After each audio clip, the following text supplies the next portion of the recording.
मौसम ने करवट ली है और अब लू के थपाड़े देखने को मिलेंगे। लेकिन ये तो प्रकृति की देन है, लेकिन जो इंसान ने प्रकृति के साथ किया है तो प्रकृति ही उसका परिणाम दे रही है। इस पर आप थोड़ा प्रकाश डालें। बहुत अच्छा मुद्दा आपने उठाया है कि पर्यावरण, आज देख लीजिए दिन भर के अंदर सुबह शाम रात को 24 घंटे लू चल रही है और 50 डिग्री, अभी तो अप्रैल का महीना है, 48 डिग्री टेम्परेचर आ गया है और 55 डिग्री टेम्परेचर तक उन्होंने कहा है कि पिछली बार 52 था, इस बार 55 डिग्री तक टेम्परेचर पहुंचेगा। इसके लिए आप और हम पूरे तरह से जिम्मेदार हैं। अब आप देख लीजिए अजमेर के अंदर, अतीत के अंदर हम चले जाएंगे तो कितने बड़े बड़े आपको पहाड़ दिखते थे, आज पहाड़ धीरे धीरे करके अभी भी रोजाना कटिंग हो रही है और ख़त्म होते जा रहे हैं, समतल मैदान बन गए।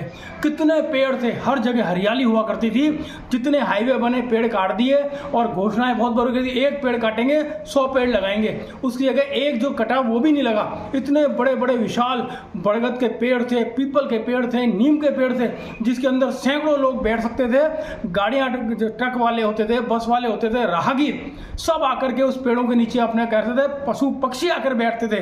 परंतु इंसानों ने अपने विकास के लिए उन सब पेड़ों का विनाश कर दिया। क्रिया की प्रतिक्रिया ये हुई है कि उस समय टेम्परेचर 36 डिग्री बहुत बड़ी बात होती थी और आज 55 डिग्री तक टेम्परेचर पहुंच गया है। मैं इस संदर्भ में नगर निगम और एडीए से निवेदन करूंगा कि जिन घरों के भी आप नियमन करें या नक्शे पास करें, उनके सामने 3 शर्तें आप रखिए कि पहला तो आप जो भी मकान बनाओगे उसके अंदर वाटर हार्वेस्टिंग सिस्टम होगा। जिसके पास ये वाटर हार्वेस्टिंग सिस्टम नहीं करेगा, नियमों में साफ साफ लिखें, उसके खिलाफ कार्रवाई की जाए। साथ ही कार पार्किंग होना अवश्य है। आज देख लीजिए हर घर के बाहर 2-3 कारें सब गलियों के अंदर खड़ी है, रात को या दिन में 24 घंटे रास्ते जाम हो जाते हैं, बहुत परेशानी होती है। साथ ही जितने भी मकान बने उसके अंदर एक पेड़ लगाना अवश्य है। उन्हीं लोगों का ये तीनों नियम पालना करेंगे, उन्हीं के नक्शे पास किए जाएंगे। परंतु आज कुछ भी नहीं हो रहा। वाटर हार्वेस्टिंग सिस्टम कहीं पे, ये तो घरों की बात छोड़िए, सरकारी विभाग जो नई नई बड़ी बिल्डिंगें बन रही है उनमें भी वाटर हार्वेस्टिंग सिस्टम नहीं है, कहीं पेड़ नहीं लगाए जा रहे। प्रशासन करोड़ों रुपया हर साल सरकारें पेड़ लगाने पे खर्च करती है कि पेड़ लगाए, एक दिन के लिए सिर्फ फोटोएं खींचती है। नेता आते हैं, सब जने आते हैं, राजनेता आते हैं, नेता आते हैं, अधिकारी आते हैं, फोटो खिंचाते हैं और वो पेड़ दूसरे दिन खत्म हो जाता है। प्रशासन इस ओर ध्यान देवे। हम आने वाली हमारी जनरेशन को क्या देने जा रहे हैं, ना उन्हें पेड़ दिखेंगे, ना पहाड़ दिखेंगे, ना हरियाली दिखेगी, सिर्फ सूखा ही सूखा दिखेगा। और इतनी बड़ी गर्मी जो 55 तो अभी हो रही है, उनके टाइम में कहाँ तक पहुँचेगी और वो जिंदा रहेंगे भी या नहीं रहेंगे इस गर्मी के अंदर। तो प्रशासन इस ओर ध्यान दे, सरकार इस ओर ध्यान दे, ज़्यादा से ज़्यादा पेड़ लगावे और जो पहाड़ कट रहे हैं उनको रोके, अवैध खनन हो रहा है उनको रोके जाए। ये प्रकृति का जो असंतुलन है, ये मानव के साथ साथ जानवरों पे भी प्रकोप का कारण बन रहा है। तो इस असंतुलन को कैसे रोका जाए?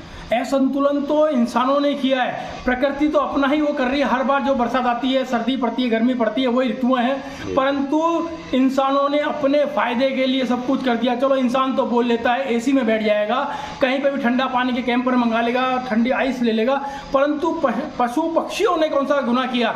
उनका दंड ये भुगत रहे हैं। आज उनकी बस्तियों में हम जाकर के रहने लग गए, उनको बेघर कर दिया।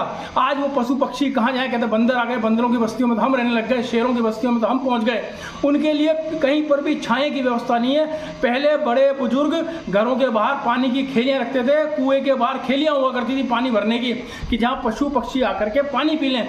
आज कहीं पर भी आपको कहीं सड़क पर देख लीजिए, पीने के उनके लिए पानी की व्यवस्था नहीं होगी, कहीं पेड़ नहीं होगा जहाँ गाय भैंस बकरी या कबूतर जो भी है पक्षी आके उस पर बैठ जाए, कहीं पर भी आपको कहीं नहीं दिखेगा। प्रशासन न जाने अपने हित के लिए, अपने विकास के लिए पशु पक्षियों का विनाश करता जा रहा है। ये अघोषित उनकी मृत्यु हो रही है, ये अघोषित रूप से मृत्यु हो रही है। आने वाले टाइम में हमारा भी ऐसा ही हाल होगा अगर समय रहते, अगर सरकारों ने और प्रशासन ने ध्यान नहीं दिया तो। चलिए देखते हैं नगर निगम और संबंधित विभाग जो है इस ओर क्या कार्रवाई करता है और जनमानस भी अपनी जिम्मेदारियों को निर्वहन करे। आपका शुभ नाम? शैलेश गुप्ता। धन्यवाद।